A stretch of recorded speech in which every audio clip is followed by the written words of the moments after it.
Today is a great, wonderful, amazing, incredible day, and I'll tell you why. Because it's a Denmark day. 7 myths about living in Denmark debunked. Without further ado, let's get into this reaction. Let's go. When we first moved to Denmark in 2017, we heard a lot of things about what to expect. Some of them turned out to be true, and others turned out to be myths. So we decided to put together this video of 7 different myths about living in Denmark that we heard before we moved here and what the reality is. The first myth is that everyone speaks English. And I want to clarify this. English proficiency is in the high 90% in Denmark. And 90%. That's like, you might as well be an English-speaking country. If you guys could, it says English proficiency is 90%. I'm not even sure if in England, 90% of the people can speak English. So basically, you're almost an English-speaking country, right? So, okay, let's continue. Almost everybody and everyone you interact with, you can get by with English quite well. But at the same time, it's a foreign country. The language here is Danish. So just because everyone speaks English doesn't mean that you're going to be able to get by only in English your entire life while you're living here. Some scenarios are going to be much better for you if you speak Danish and understand Danish. We have to be mindful that English is a second or third language for most people that are here in Denmark, whether they're Danish or from someplace else and living here. So because we're native speakers, we have to be mindful of that. Be careful of the speed with which we speak. Sorry if we're talking too fast right now. Well, they're Americans, so it's probably even more difficult for Danes to understand them. But, however, they're correct. I really agree with the fact that if you move to a foreign country, you should try and learn the foreign language. Saying that, I lived in Thailand for 2 years and I didn't learn Thai, so that's really bad. But I knew the basic greetings, hello, goodbye, can you leave my parcel in the lobby, stuff like that. But yeah, if I lived in Denmark, if you live there, you just, not just, even though people can understand English, 90% apparently, you guys can understand English because you're listening to me. If you know someone's foreign tongue, if you know someone's language, you can build a better relationship. You get immersed in the culture, like you're accepted more in society than if someone has to speak to you in their second language, because it just, certain things don't translate, and I understand that, I get that. So I think if you're going to live somewhere permanently, you should definitely learn how to speak the language of the country. It just makes sense. And some of the colloquialisms or references that we use, which may not be captured by everybody. That's just part of the fun of having the native tongue that we have as kind of the lingua franca for everybody. Also keep in mind that there are going to be certain situations where somebody's not going to necessarily know all of the words in English, or they may not have a direct translation. So if you're, say, signing a lease to get an apartment, or if you're even ordering some food or doing something medical, you know, you're going to have certain situations where there may not be a direct English translation, or somebody that speaks very good English won't have all of the vocabulary necessary to get through a certain transaction with you. So you're going to have to meet people halfway. Another myth that we hear a lot is about the Danish work-life balance being perfect. And look, nothing is perfect and nowhere is perfect. Yes, you will probably work a 37.5-hour work week with 5 weeks of holiday per year, and a lot of these things that are sort of agreed upon between the state.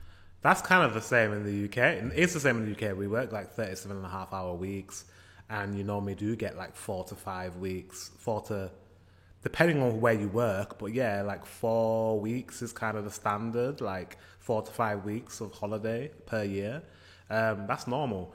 Coming from America, that must seem like, because I don't even know if they get vacation. I think they get it, but they have a culture of like, you're not supposed to ask for it. If you ask for your time off, you're looked down upon. How weird is that? Imagine like having like, I think it's like 2 weeks per year.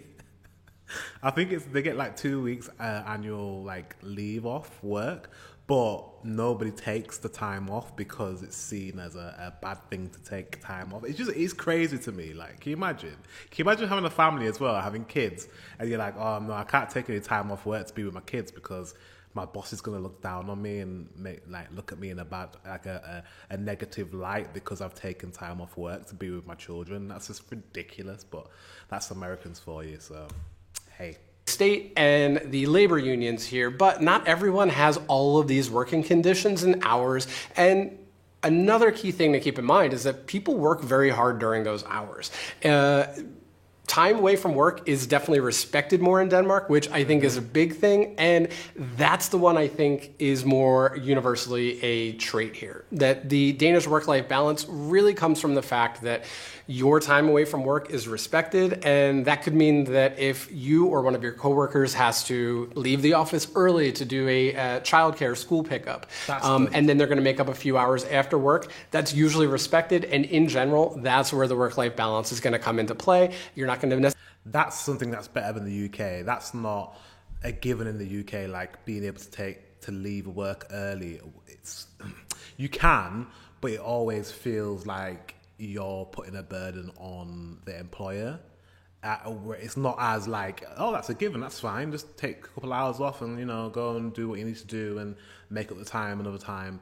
That's it. It seems like there's a lot less pressure on Danish employees to feel like they have to be in work all the time. That's really good. That's better than the UK. The UK, there's a bit of pressure, like, should you be leaving work early? You should really not be doing that, and you should be doing anything you need to do in the weekend or during your vacation period. Necessarily be answering emails and expected to do things once your workday is over.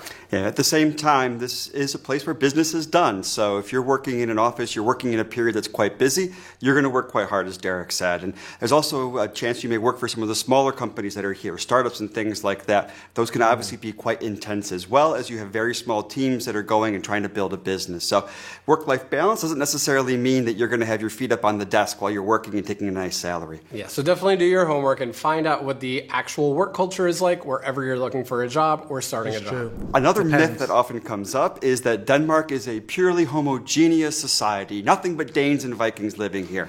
In fact, about 10% of the people that are living here are not ethnically Danish, meaning they either weren't born in Denmark or one of their first or second generations ahead of them were not born in Denmark.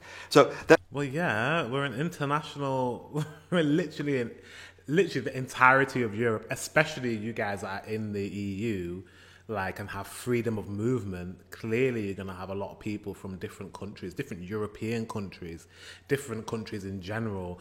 There's a lot of movement in Europe, so that doesn't surprise me at all. That means that there are some challenges, as there certainly has been a change over the last 50 or 100 years from where Denmark was probably a lot more homogeneous in the past, and now you have a much more multicultural society, especially in the larger cities. So there are challenges faced by minorities, especially around inclusion, and some pushback from certain political parties and people within the country. And it's interesting because since we live in Copenhagen, we see a little bit of a different experience here. Obviously, Copenhagen can be a quite diverse and multicultural city. Other parts of Denmark are maybe more homogeneous. So there's very big differences as you go across the... But that's the same in the UK as well. I've never heard anyone use the term homogeneous, but homogeneous is what we say. I was thinking, what's homogeneous? We say homogeneous in the UK. Like other parts of the UK, which is not London, there tends to be less diversity in other areas, especially in the smaller towns. The big cities tend to have more multiculturalism, especially London. London's an international city, so it's the same. In fact, it's the same in any country, any European country, and even in America, it's the same.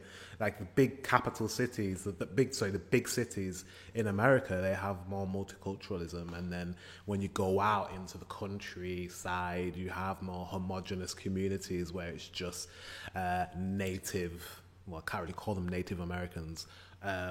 European Americans, white Americans in the country areas. It's the same in Europe. You just get, it's just, that's just life. Across the country on that level of homogeneity that maybe you hear about in Denmark.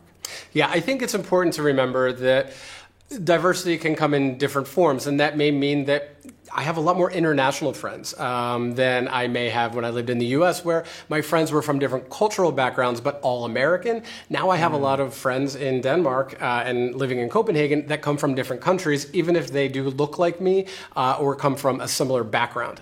Another myth is that the Danish welfare state takes care of everything and you don't have any stress or worries in life.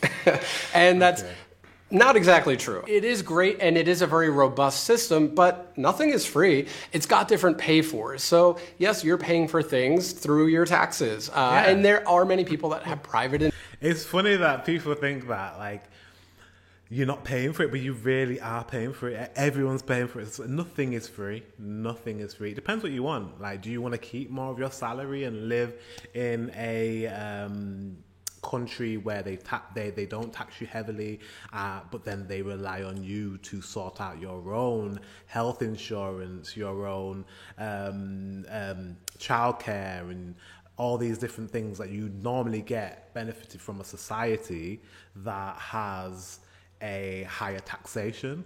Like, it's just like a pros and cons. It depends on what type of society you want to live in. And obviously Denmark leans heavily towards the high taxation side of things, which is good if you have kids. It's good if you're on a lower income. And it's just good in general. You look after your people. I like that fact. But you also pay your people well. I just like that. I lean more towards that. I wouldn't mind paying higher taxes if those taxes were used for good, to benefit all, not just some, you know? So, yeah. Private insurances. It's not this, state-run everything and everything taken care of for you. It's more of a blended model. And yes, things are covered, but it also could mean that since everyone is covered, if you don't have private insurances, you may be waiting a little bit longer to see a specialist, or you have to travel a little bit farther to see somebody to take care of the different needs that you have. And sometimes you may not get any non-necessary care straight away. You still pay for prescriptions and things like that. And I think that the lesson is it may be a very good system that does cover everybody, but it may not be what you are expecting or what is kind of perpetuated online or in different groups that talk about what life is like with the welfare state in Denmark. Yeah, and I think another key point is that it is a system, which means that you're dealing with bureaucracies, you're dealing with people making certain choices. So it's important as you come here, especially if you're new and you didn't grow up in this system, to make sure that you ask questions and advocate for yourself, because there may be things that people assume that you know that you don't know, and extra questions that you have to ask. So make sure you still advocate. One of the big things that we've learned here is even though the welfare state is expansive and the system in general works, you need to self-advocate. Don't be afraid to ask questions to your friends or colleagues if you're not clear on how things are going, because you still have to manage the system to make it work for you. Yeah. That's good advice. I actually even found this out in a different way, where I had nasal polyp surgery. And I didn't even realize that I could go to an ENT, an ear, nose, throat specialist, without a referral. It's the one specialist that you can see without a referral from your primary physician in Denmark. I didn't realize that at the time. And it took longer than 6 months for them to schedule the surgery. So in that case, I was actually able to demand to see a private hospital to have that surgery. So it's important that you know. Yeah, it's true. There's pros and cons. Like when you have universal healthcare, yes, it's great. Everyone has access to healthcare, but then the standard of healthcare is the same across the board. For everyone, regardless of how much you earn, regardless of who you are, regardless of whatever, how sick you are, how not sick you are, blah, blah, blah, blah. There's prioritization, there's a waiting list. And especially during COVID, the National Health Service I used to work for in England, it's very, very busy. Very, very busy. And if you want to be seen quicker, you're going to have to go private. So that's a bit of a negative aspect to National Health Service, is that, you're not prioritized really, because it's everyone's the same, which is great, but things can get very busy. know these things.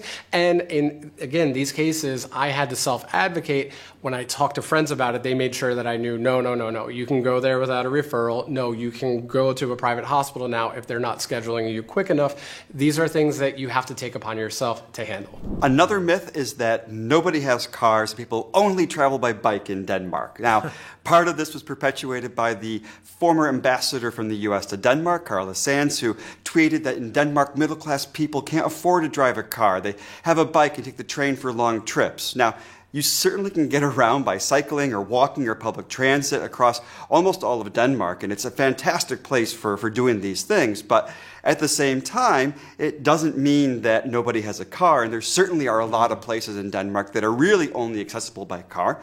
And especially outside of the major cities, people need to have cars to get around, just like basically anywhere else in the world. So it's not like cars don't exist here. At the same time, cars are not cheap to have here. I mean, there's certainly high taxes on automobiles, gas is taxed as well. So people that do have a car, it is quite an expense to be able to have. And so So taxes funnel down, of course they do. They funnel down to like cars as well. Find things like families having one car for the family, whereas in, say, the U.S., it's common for a family to have two cars or even more. Yeah, for example, we don't have a car, and it's more the fact that we can generally get around living in the city using public transportation or by cycling. But if we lived a bit farther out, we probably would. And I think a big thing with this tweet that the former ambassador put out, she may have gotten it right. Most people may choose to bike or take a train for longer trips, but that doesn't mean that it's because they can't afford a car or that you don't still need a car in other places. It's just kind of a silly myth. Let me know in the comment section if you ride a bicycle in Denmark or drive a car, or do you do both? Let me know. I guess it, like they said, it depends where you live. Especially if you don't live in Copenhagen and maybe some of the major cities that have the infrastructure for bikes. Maybe you would drive a car. Because in the countryside or like in more rural areas, I'm only speaking for England. When you live in a rural area, public transport, A, is not that great, and B, like things are just so far apart that you need to drive. So let me know I think it'll be the same in Denmark as it is in England, seeing as we're like basically siblings across the water. But yeah, let me know in the comment section if that's the case in Denmark as well. Another common myth is that there's this perception of Denmark being sort of a near-perfect utopia. And don't get me wrong, I think that it is a very wonderful place to live. You can have an excellent life here in Denmark, but the way that sort of Danish society and the welfare state can be glorified, especially by politicians in the US, for example, like Bernie Sanders, that often brings up Denmark, it doesn't mean that there aren't issues here. I think any Dane will tell you that there are all kinds of social issues in Denmark, and many people are worried about things like inequality, access to mental health care, even homelessness exists in Denmark. So moving here doesn't mean that your problems won't go away or that there are no problems here just because there is a strong welfare state. You'll definitely have less stress in your daily life. I absolutely think that that is true, but don't think that it will solve all of your problems to live in Denmark and that it's some utopian society as soon as you get here. Yeah, that's probably been one. I mean, it's not a utopian society, but if you're going to compare Denmark to the USA, it's pretty utopian. Let's be honest. Like, it's funny that they're speaking about like homelessness. The United States of America is horrific for homelessness, especially in places like California, Skid Row. Like, it's ridiculous. It's horrible. It's horrific. People can be left dying outside of a hospital and they will not get healthcare if they do not have insurance. Like, stuff like that. Like, it's yeah. You can't really compare the States and, Denmark. Like, you just can't. And one of the more fascinating things for us as we've lived here longer and went from being here on, say, an expat, not really caring about local politics, to understanding these conversations that happen. I think it's fascinating is to learn that on the inside, certainly people hold Denmark in very high regard. They think it's a phenomenal place, as they should, but there certainly are a lot of debates going on how to make Denmark a better place for everybody. And it's fascinating to hear these things going on, just like any country. Another myth is that all Danes are happy. Now, this comes from the various surveys that come out where Denmark is always first, second, or third in the... You guys always get the happiest. Do you know what I'm gonna see for myself when I come to Denmark? I'm gonna see how happy you guys really are. But like, you always get Finland. Finland tends to be number one. Sweden tends to be number 2 or number 3 or number 4, and Denmark, and then Norway as well. It's always the Nordic countries that rank in like the top 5 positions of happiness. So I cannot wait to go.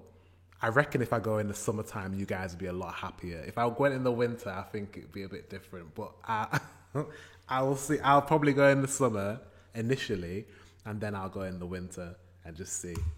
In the happiest countries in the world. And certainly this is a place where people are in a good mood, live a good life, as everything that we've said. But I would define this a little bit more as people being content than happy necessarily. I think there's also a big difference between, say, individual and collective happiness. With kind of a well-structured society, a well-structured government, a lot of trust in each other, certainly people have a content and a satisfied life. But at the same time, this certainly is not, as we said, a utopia where everything is taken care of.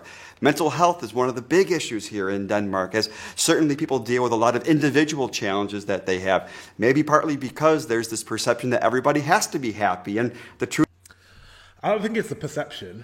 I'm just going to jump into that. I don't think it's a perception that you have to be happy. I don't think that's the case.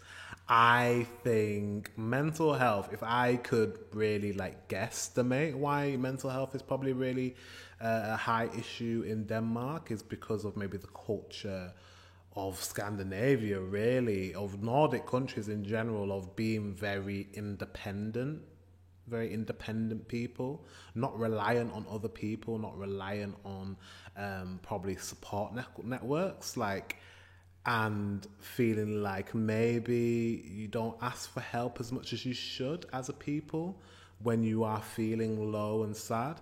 Maybe that's the case. I don't know. Let me know in the comment section if you know what the root cause or some of the root causes are of mental health issues in Denmark. Let me know.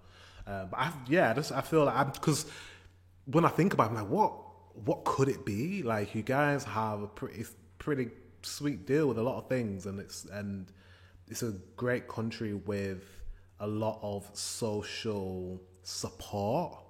So it's like, if you have all this social support, why is your mental health issues so high in Denmark? So it must be that the support you have is not reaching the right people, or people are not accessing the support that's available.